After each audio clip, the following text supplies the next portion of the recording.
स्वरूपिणी जपित्वा भूमिरूपेण नमो भगवतः प्रिये जय क्रोडास्तु वाराहि देवी त्वां च नमाम्यहम् जय वाराहि विश्वेशि मुख्यवाराहि ते नमः मुख्यवाराहि वन्दे त्वाम् अन्धे अन्धिनि ते नमः सर्वदुष्टप्रदुष्टानां वाक्स्तम्भनकरी नमः नमस्तम्भिनि स्तम्भे त्वां जृम्भे जृम्भिनि ते नमः रुन्धे रुन्धिनि वन्दे त्वां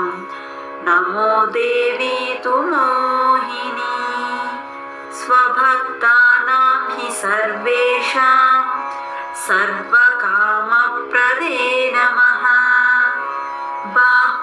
बाह्वास्तम्भकरी वन्दे चित्तस्तम्भिनि ते नमः चक्षुस्तम्भिनि त्वां मुख्या स्तम्भिनि ते नमो नमः जगत्स्तम्भिनि वन्दे त्वां जिह्वास्तम्भनकारिणी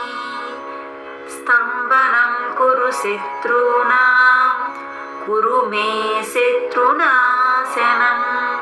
शीघ्रं वश्यं च कुरुते योऽग्ने वाचात्मके नमः तचतुष्टयरूपे त्वां शरणं सर्वदा भजे होमात्मके फट्रूपेण जयाध्यानके शिवे देहि मे सकलान्